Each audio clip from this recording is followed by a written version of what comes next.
Hello students, welcome to the big math theory.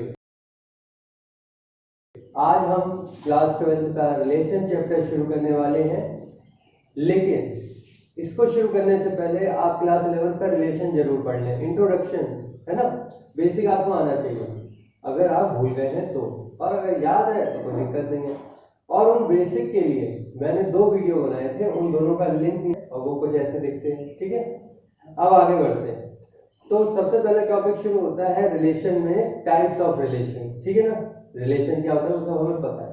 Types of relation 11th में हमने पढ़ा था कि एम्प्टी रिलेशन क्या होता है और यूनिवर्सल रिलेशन क्या होता है। ठीक है, अब बात करते हैं। पहला जो इंपॉर्टेंट टाइप है वो है रिफ्लेक्सिव रिलेशन। रिफ्लेक्सिव रिलेशन क्या होता है, उसकी डेफिनेशन आपके सामने लिखी हुई है। A relation on any set ए। अब यहाँ पे ध्यान देना, सेट केवल एक है, ए। 11th में ए और बी सेट होते थे, तो यहाँ पे ए और बी नहीं है, दोनों ही सेट सेम है, इनपुट का सेट भी और आउटपुट का सेट भी। ठीक है, तो any relation on set A is reflexive if a comma a belongs to that relation for all a small a belongs to capital A set। Example देखेंगे, बहुत अच्छे से समझ में आ जाएगा। ठीक है, चलिए शुरू करते हैं। मान लेते हैं एक सेट है ए जिसमें आपके पास 2 एलिमेंट है, और जाहिर सी बात है ए क्रॉस ए क्या होगा भाई, रिलेशन लिखने के लिए कार्टेशियन प्रोडक्ट लिखना होता है, उसके सबसेट ही तो हम लिखते हैं। तो ये रहा आपका कार्टेशियन प्रोडक्ट। जाहिर सी बात है इसमें 4 एलिमेंट है, इसके सबसेट कितने बनेंगे, 2 की पावर 4, 16। तो इस सेट ए पे 16 रिलेशन, जिसमें से एंटी रिलेशन है 5 और यूनिवर्सल रिलेशन ये है। ठीक है, अब मैं आपको एक एग्जांपल देता हूं जो कि रिफ्लेक्सिव रिलेशन होगा। उन 16 में से कोई एक रिलेशन ये भी तो है ना, ये उन 16 में से है क्योंकि ये इसका सबसेट है। तो कहा क्या जा रहा है कि ए कॉमा ए रिलेशन में होना चाहिए, मतलब ए क्या है, सेम एलिमेंट है ना, तो 1,1 रिलेशन में है, 2,2 रिलेशन में है। ठीक है ना, और ये जो 1 और ये 2 है, ए जो है ना वो सेट ए में होना चाहिए, तो सेट ए में है 1 2। अगर यहाँ पे 3 होता तो मुझे यहाँ पे 3,3 भी चाहिए होगा। ठीक है ना, तो सेट ए में जितने भी एलिमेंट हैं ए कॉमा ए फिर रिलेशन में होने चाहिए। ठीक है ना, तो ये क्या है, ये रिफ्लेक्सिव रिलेशन है।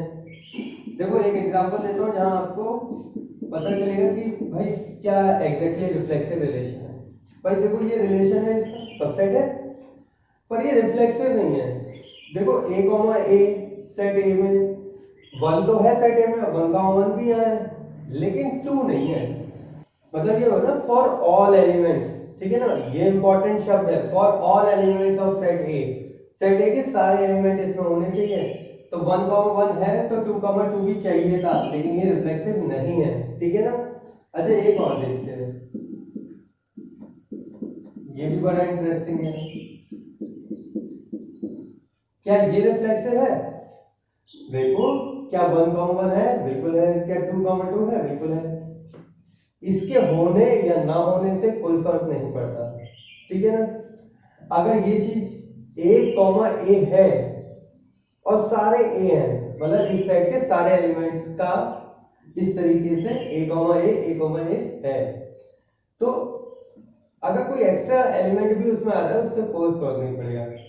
ठीक है ना, तो ये रिफ्लेक्सिव है, बाकी बात से कोई फर्क नहीं पड़ता है। मेन काम जो है वो ये है तो वो रिफ्लेक्सिव है। उसके अलावा और कुछ आप उसमें जोड़ देते हैं तो उससे कोई फर्क नहीं पड़ता।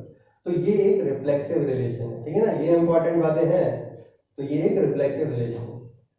अब अगले टॉपिक पे बढ़ते हैं, वो होता है सिमेट्रिक रिलेशन। ठीक है, इतना लिख लो।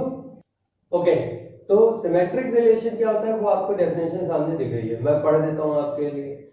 A relation on any set A is symmetric if AB belongs to the relation implies BA belongs to the relation। भाई ये इंपॉर्टेंट बात है, तो वो एग्जांपल से आप समझेंगे। देखो फिर से वही एग्जांपल ले लेते हैं, और एक क्रॉस ए आपके पास है ही।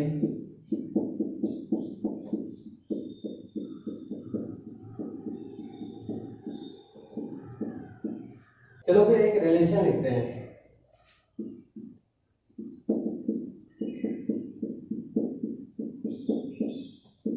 देखो ये तो रिलेशन है 1, 2, 2, 1, इसका सबसेट है तो ये एक रिलेशन है। क्या ये सिमेट्रिक है? तो सिमेट्रिक की डेफिनेशन ये है कि अगर ए भी रिलेशन में है तो बी ए भी रिलेशन में होना चाहिए। ये क्या है? ये हमारा ए है, ये हमारा बी है, तो हम ए बी को क्या बोल रहे हैं? A1 और बी के 2। तो इसका मतलब 1 2 अगर रिलेशन में है तो 2 1 भी होना चाहिए। 1 2 है, 2 1 भी है, 2 1 है, 1 2 भी है। अच्छा हाँ, तो फिर है सिमेट्रिक है, बात खत्म हो गई। देखो एक और दिखाता हूँ आपको, ये भी इसका सबसेट है, इसका मतलब रिलेशन है। ए बी या 1 2 रिलेशन में है पर 2 1 तो है ही नहीं, या बी है तो ये सिमेट्रिक नहीं है।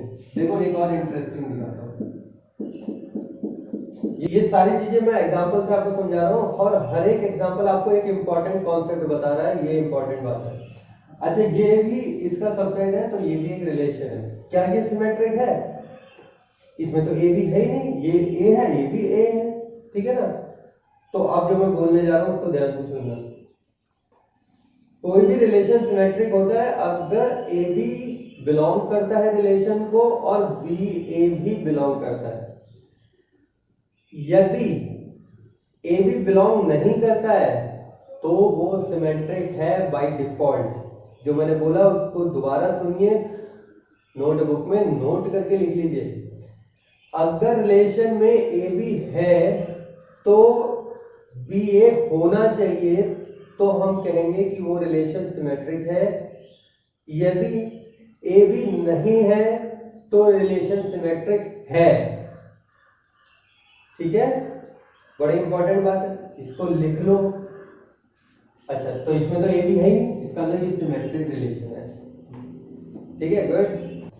ओके, अब बात करते हैं ट्रांसिटिव रिलेशन की। तो डेफिनेशन आपके सामने लिखी हुई है ट्रांसिटिव रिलेशन की, पढ़ता हूं, ध्यान से सुनना। तो a relation on any set A is transitive if AB belongs to that relation and BC belongs to that relation implies AC belongs to that relation for ABC belongs to set A। Okay, ये set ए लिया हुआ है, इसमें 3 element है, ए cross ए Cartesian product में 9 element है, तो इसके सबसेट बनेंगे 2 के पावर 9, इसका मतलब 512। तो अपने पास 512 रिलेशन है, उनमें से एक रिलेशन में लिखता हूं।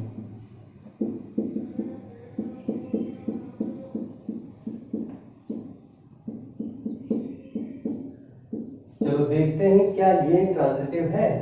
तो देखो क्या चाहिए था, बस आपको ध्यान देना है, A B B C relation में है तो आपको ढूंढना है क्या ए सी है। देखो ए बी मतलब कि 1 2 2 3 रिलेशन में है, तो आपको क्या ढूंढना है कि 1 3 रिलेशन में होना चाहिए, वो तो है, बिल्कुल है। अच्छा ये हर तरीके का कॉम्बिनेशन के लिए आपको करना होगा, ठीक है ना। जैसे इसके लिए अगर सोचो 2 3 ये हमारा ए बी है, तो बी सी कहीं पर है, 3 से शुरू ही नहीं हो रहा है कहीं भी, है ही नहीं, ठीक है ना। तो इस विषय में मैं आपको अभी बता सकता हूँ, एक एग्जांपल और ले। फिलहाल ये तो ट्रांजिटिव है, क्यों? ए बी बी सी और ए सी इसमें है, ए बी बी सी अगर है तो ए सी है। तो अच्छा ये देखो, ये वाला एग्जांपल देखो,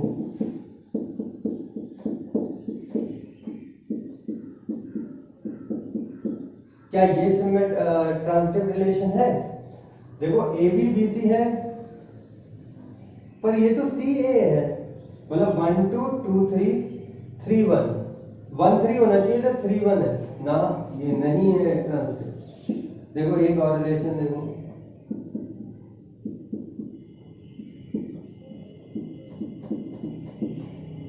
क्या ये ट्रांजिटिव है?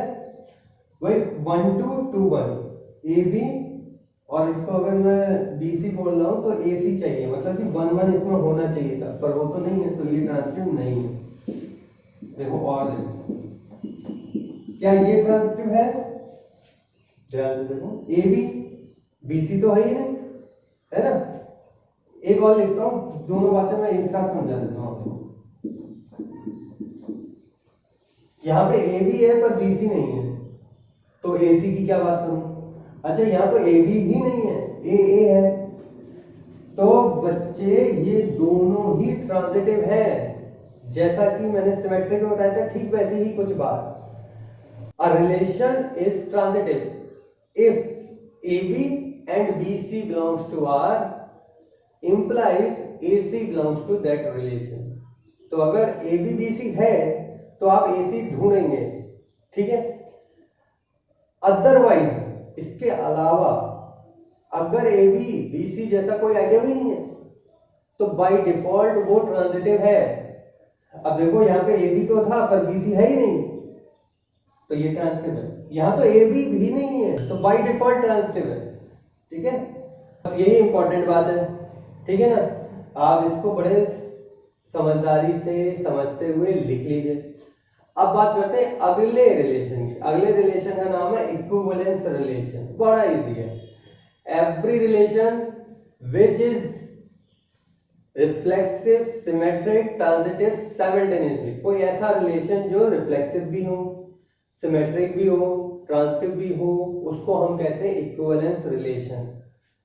मैं इस वाले एग्जांपल से आपको बताऊं, ये आपको दिया हुआ है तो इसमें 512 रिलेशन है, उनमें से एक नहीं कई होंगे जो ट्रांजिटिव भी होंगे, सिमेट्रिक भी होंगे और रिफ्लेक्सिव भी होंगे, उन्हें हम इक्विवेलेंस रिलेशन कहेंगे। मैं एक एग्जांपल लिखता हूं आपके लिए। तो मैं यहाँ पे कुछ लिखा हूं, बहुत इजी वाला लिखूंगा, सबसे इजी। देखो रिफ्लेक्सिव करना है तो आपको तो ये एलिमेंट चाहिए ही चाहिए, है ना, तभी रिफ्लेक्सिव हो पाएगा। तो एक बात पक्की है, रिफ्लेक्सिव है क्योंकि A, A सारे एलिमेंट हैं 1 1 2 2 3 3, ठीक है। अब देखो क्या सिमेट्रिक है? बिल्कुल है क्योंकि A B तो है ही नहीं इसमें, A A है।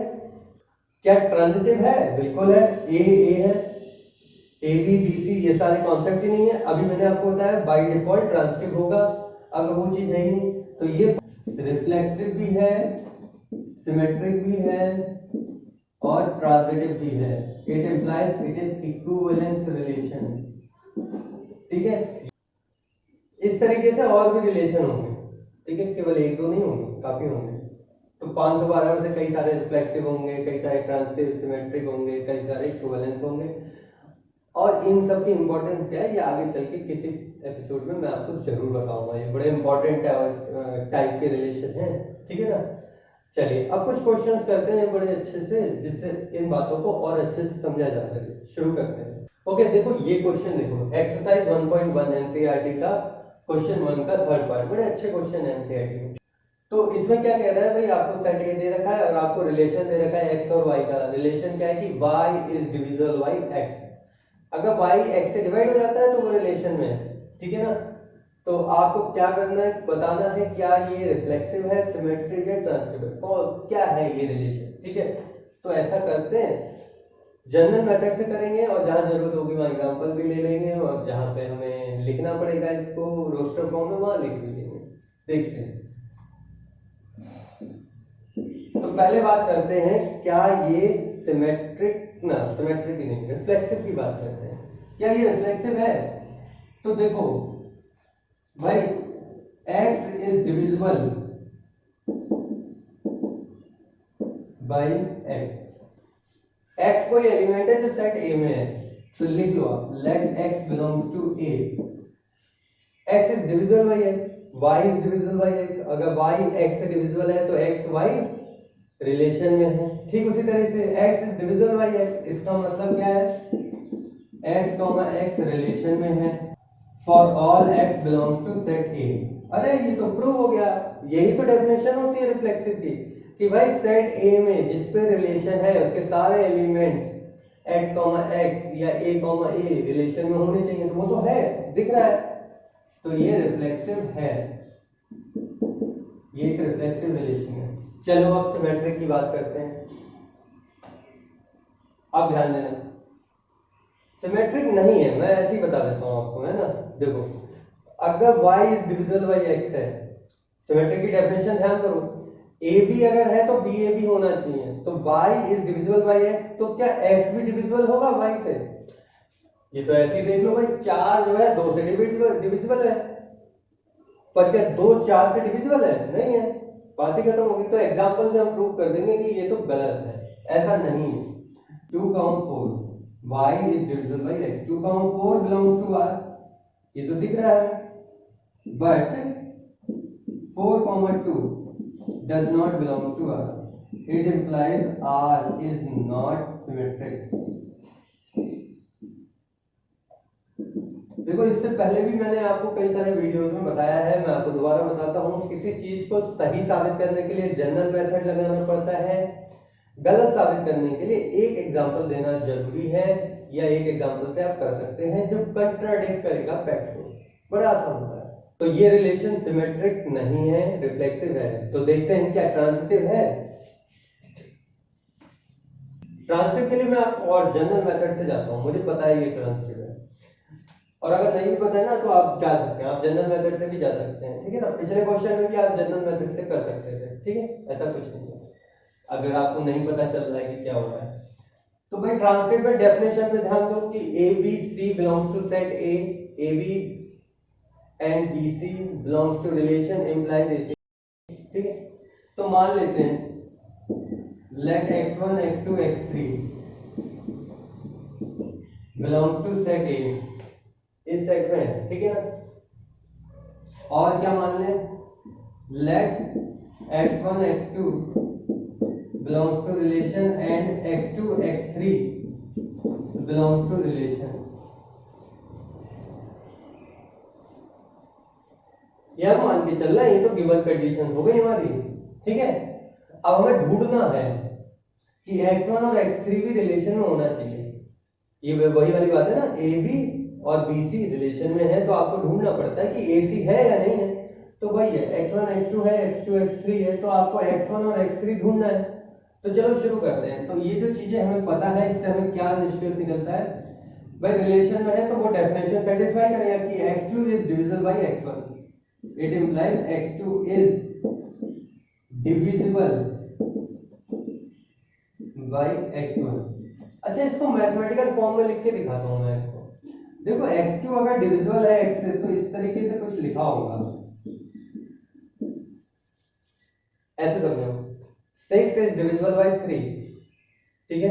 इसका मतलब 6 जो है 3 का मल्टीपल होगा ना, तभी डिविजिबल होगा। 3 टाइम्स 2 6 हो जाता है। तो उसी तरीके से x2 equal to lambda x1, ये लैम्डा कोई इंटीजर होगा, ठीक है ना, वो मैंने लिख दिया, ये लैम्डा 1 मान लेता हूं क्योंकि आगे और भी जरूरत पड़ेगी। अच्छा, इसका क्या मतलब है, इसका मतलब है कि x3 इज डिविजिबल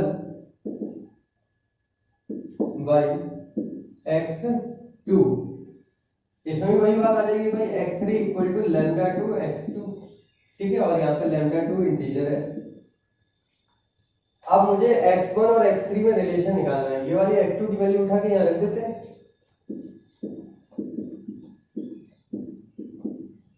ठीक है। अच्छा, ये दो इंटीजर मल्टीप्लाई होकर एक इंटीजर ही तो बनेंगे, उसको मैंने एक नया नाम दिया। तो ये वही बात लिखी हुई है, देखो x3 मल्टीपल है x1 का, लैम्डा 3 कोई इंटीजर है, मल्टीपल है, इसका मतलब यही तो हुआ कि x3 is divisible bye x1। और अगर ऐसा है, it implies x1 x3 belongs to R। और ये जनरल केस लेके हम चल रहे थे, इसका मतलब क्या है कि ये एक ट्रांजिटिव रिलेशन है, हो गया, खत्म, इजी। अगले क्वेश्चन पे आते हैं। ओके, अब इस क्वेश्चन को देखते हैं, एक्सरसाइज 1.1 का क्वेश्चन नंबर 1 का 5th पार्ट का सी पार्ट। काफी सारे पार्ट्स हैं इसमें, इंटरेस्टिंग है। अच्छा, एनसीईआरटी क्वेश्चन बड़े अच्छे लगते हैं, मुझे तो बहुत अच्छे लगते हैं, और आपको भी लगेंगे, आप जब उनका मतलब समझेंगे, ध्यान से समझेंगे इस बात को, ठीक है। क्वेश्चन में क्या कह रहा है, रिलेशन दिया हुआ है x is taller 7 centimetre taller than y से 7 सेंटीमीटर लंबा है, और सेट ए क्या है जिसपे ये रिलेशन है, वो सेट ये है, कोई टाउन है जिसकी पॉपुलेशन आपने ले ली है, ठीक है। अब आपको बताना है क्या ये रिलेशन रिफ्लेक्सिव सिमेट्रिक ट्रांजिटिव है। चलिए शुरू करते हैं। क्या ये आप गेस कर पा रहे हैं तुरंत अभी कि ये रिलेशन रिफ्लेक्सिव नहीं है? इजीली आपने सोच लिया होगा रिफ्लेक्सिव नहीं है। भाई x, x रिलेशन में है क्या? x खुद से 7 सेंटीमीटर लंबा है, क्या बकवास है? नहीं है, बात खत्म हो गई। तो this relation is not reflexive, ठीक है भाई, रिफ्लेक्सिव नहीं है। एग्जांपल दे देना आप हर बार, ठीक है ना, एग्जांपल लिख दो बस आप, ठीक है ना, ये जनरल कर दो जैसे आप समझ में आए। अच्छा, ट्रांजिटिव की बात, ट्रांजिटिव तो पहले सिमेट्रिक की बात, आप तो समझ गए होंगे सिमेट्रिक भी नहीं है। है ना। देखो कैसे सिमेट्री की बात करते हैं भाई। Let x y belongs to set A, let x y belongs to the relation. इसका मतलब क्या है? It implies x is 7 centimetre taller than y। इसको मैथमेटिकली कैसे लिखोगे? x is 7 centimetre taller than y, यही तो बात है। अच्छा, अब y इक्वल टू क्या हो गया? x minus 7। अगर x प्लस 7 होता तो मैं कहता ना y और x रिलेशन में है। It implies y comma x does not belong to the relation. तो भैया सिमेट्रिक तो नहीं है, ठीक है ना। आप एग्जांपल भी ले सकते थे कि कोई बंदा 100 सेंटीमीटर है, 107 सेंटीमीटर, कोई दूसरा बंदा है, ऐसे भी कर सकते थे। अच्छा, तो क्या ट्रांसटिव होगा? अब आप समझ गए होंगे ट्रांसटिव भी नहीं होगा ये रिलेशन। चलो मैं आपको एग्जांपल देता हूँ। जनरल से भी कर सकते हैं, एग्जांपल से भी कर सकते हैं, आपके ऊपर डिपेंड करता है। मैं ऐसा करता हूँ, ट्रांसटिव जनरल से बता देता हूँ, एग्जांपल तो आप दे ही लोगे। तो क्या होता है भाई, 3 एलिमेंट आपने मान लिए A B C belongs to the set A, और मान लिया कि A B and B C belongs to the relation. इसका मतलब क्या है? मैथमेटिकली लिख रहा हूं मैं। A equal to B plus 7, और इसका मतलब क्या है? B equal to C plus 7, तभी तो टॉलर आएगा। अच्छा, अब ए और सी का रिलेशन निकालना है, तो बी की वैल्यू उठा के यहाँ रख दी, ठीक है, ये वैल्यू रखी। तो ए इक्वल टू क्या हो गया आपका? C plus 7 plus 7, C plus 14। तो ए और सी रिलेशन में तब होते हैं ना जब 7 आता है यहाँ पे। A should be 7 centimetre taller than the C, पर ऐसा तो नहीं है ना। It implies A comma C does not belong to the R. इसका मतलब मुझे वो रिलेशन में नहीं है, खत्म हो गया। इजी है बहुत। पसंद आया हो तो लाइक करो, शेयर करो, सब्सक्राइब करो, ज्यादा से ज्यादा लोगों तक पहुंचाओ। Thank you for watching, good day.